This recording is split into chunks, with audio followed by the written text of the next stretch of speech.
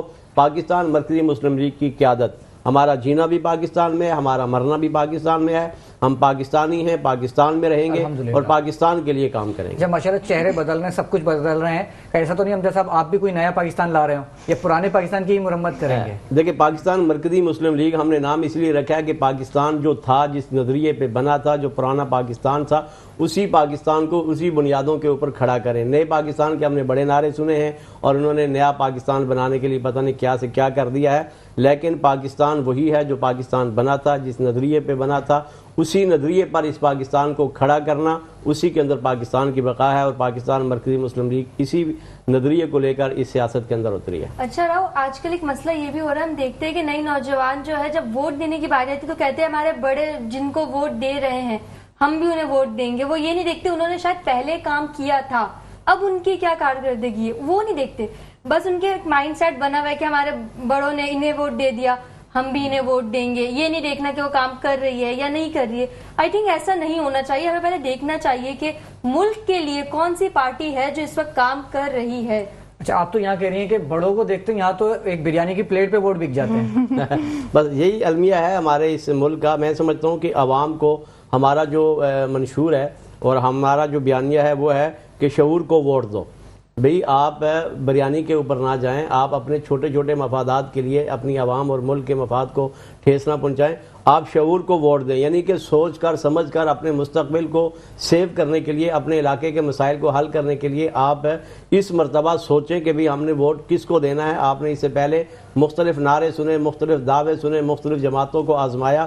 ہم اپنی پاکستانی عوام کو یہ پیغام دینا چاہتا ہوں آپ کے توسط سے کہ پاکستانی عوام اس وقت اگر پاکستان مرکزی مسلم لیگ کے امیدواروں کو سپورٹ کرے گی, کرسی کے انتخابی نشان کو اگر ووٹ ڈالے گی, تو ہم اپنی عوام کو یہ یقین دلاتے ہیں کہ انشاءاللہ ہم پاکستان کو سیو کریں گے, پاکستان کو محفوظ کریں گے, پاکستان کی عوام کے مسائل کو انشاءاللہ حل کرنے کی کوشش کریں گے. آپ نے حلقے کی عوام اورنگی ٹاؤن کے لوگوں کو کچھ کہنا چاہیں گے ہمارے پلیٹ فارم سے؟ اورنگی ٹاؤن کی عوام کو میں یہ ضرور کہوں گا کہ اورنگی ٹاؤن والے یہ بات ذہن میں اپنے بٹھا لیں کہ اورنگی ٹاؤن کے مسائل کا حل انشاءاللہ پاکستان مرکزی مسلم لیگ میں ہے, کرسی کے انتخابی نشان میں ہے.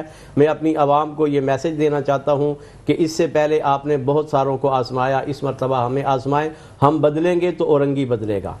کیا بات ہے, ہم بدلیں گے تو اورنگی بدلے گا. جب تک ہم نہیں بدلیں گے اورنگی نہیں بدلے گا، اور اورنگی کے یہ مسائل اسی طرح رہیں گے۔ اورنگی کے بہت بڑے مسائل میں سے ایک مسئلہ بہاری قوم کے شناختی کارڈ کے بننے کا ہے، ہم انشاءاللہ اس کے اوپر کام کریں گے، اور جتنے بھی اورنگی ٹاؤن کے مسائل ہیں انشاءاللہ ان کو لے کر میدان میں اتریں گے۔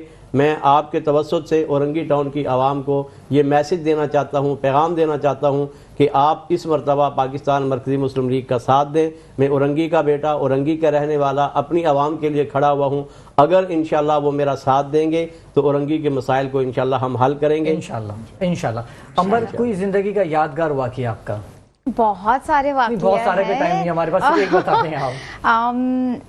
مطلب میں یہ سمجھتی ہوں ابھی یادگار واقعہ وہ میرے ساتھ چل ہی رہا ہے، کیونکہ آئی ڈونٹ نو میری لائف سڈنلی چینج ہوتی جا رہی ہے، ماشاءاللہ سے کام اتنا سارا آتا جا رہا ہے۔ ایک ٹائم ایسا تھا کہ میں بہت ہی فارغ ترین تھی، لیکن اب ایسا ہوتا ہے کہ مجھے میرے لیے بھی ٹائم نہیں چل رہا، تو میں سمجھتی ہوں، مجھے اس کا اندازہ ہے، میں ناظرین کو بتاتا چلوں کہ 8 مہینے پہلے ہم نے ان سے ٹائم مانگا تھا اور آج انہوں نے ٹائم دیا ہے۔ بہت شکریہ، آپ نے ٹائم مانگا، and thanks to me too کہ میں نے آپ کو ٹائم دے دیا۔ تو میں کہہ رہا ہوں بہت بہت شکر گزار ہوں میں۔ بس خیر، میری پوری زندگی میرے لیے بہت یادگار ہے۔ واقعہ کوئی نہیں سنا رہی آپ؟ واقعہ ہے بہت سارے ہیں راؤ صاحب، اگر میں بتانے شروع ہو جاؤں یہ ٹائم اجازت نہیں دے گا۔ پھر آپ کوئی دیکھنے والے ناظرین کو پیغام دے دیں۔ میں یہ پیغام دینا چاہوں گی، جیسے کہ آپ کی تھیم ہے روشن پاکستان، تو ہمارے پاکستان کو واقعی روشن ہونے کی بہت ضرورت ہے۔ میں تمام دیکھنے والوں سے یہ کہنا چاہوں گی کہ پہلے تو آپ اپنے اندر تلاش کریں کہ کہیں روشنی وہ آپ کے اندر تو نہیں جو ہمارے پاکستان کو روشن کر سکے۔ بہت بہت شکریہ آپ کی آمد کا۔ آپ تمام مہمان کی آمد کا بہت بہت شکریہ۔ پروگرام کا وقت اپنے اختتام کو پہنچتا ہے، امید ہے ناظرین آپ کو آج کا پروگرام بہت پسند آیا ہوگا۔ آپ ہمارے اس پروگرام کو فیس بک پیج روشن پاکستان اور یوٹیوب چینل میٹرو 1 نیوز پر ملاحظہ فرما سکتے ہیں۔ جب تک کے لیے مجھے اور راؤ کرامت کو اجازت دیجیے۔ السلام علیکم ورحمۃ اللہ وبرکاتہ۔ لیکن جانے سے پہلے ساجد صاحب کی خوبصورت آواز میں ایک کلام علی رضی اللہ تعالیٰ عنہ۔